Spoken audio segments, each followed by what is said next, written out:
புதுச்சேரி சிறுமி கொலைக்கு நீதி கேட்டு ஆளுநர் மாளிகையை முற்றுகையிட முயன்ற இந்தியா கூட்டணி கட்சியினரை காவலர்கள் மறித்ததால் தள்ளுமுள்ளு ஏற்பட்டது. இதனால் அந்த பகுதியில் பரபரப்பாக காணப்பட்டது.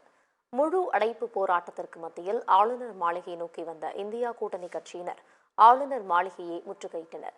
தடுப்புகளை தாண்டி ஆளுநர் மாளிகைக்குள் நுழைய முயன்றவர்களை காவலர்கள் தடுத்து நிறுத்தினர்.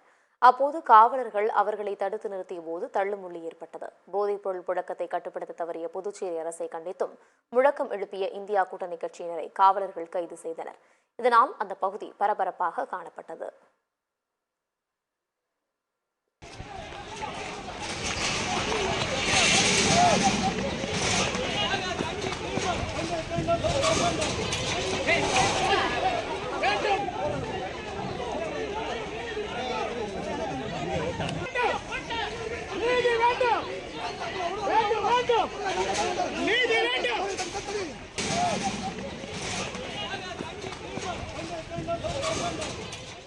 அந்த சிறிய 9 வயது குழந்தையை படுகொலை செய்து கண்டித்து மாநிலம் முழுவதும் தொடர்ந்து 2ஆம் தேதி மறைக்கப்பட்ட குழந்தையை குணமாக சாக்களை பார்த்தனால் மக்கள் எல்லாம் எழுச்சி அடைஞ்சிருக்கிறாங்க.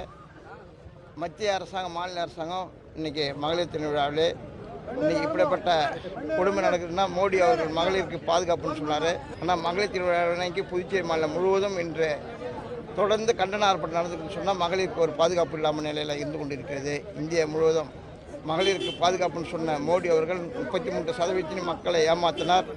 மகளிர் தின அன்னைக்கு ஒரு சிறுமியை படுகொலை செய்து புதுச்சேரி மாநிலம் முழுவதும் இன்று மக்கள் அனைவரும் மீது மாணவர்கள், இளைஞர்கள், பெண்மணிகள் அனைவரும் இன்று போராடி கொண்டு இருக்கிறார்கள்.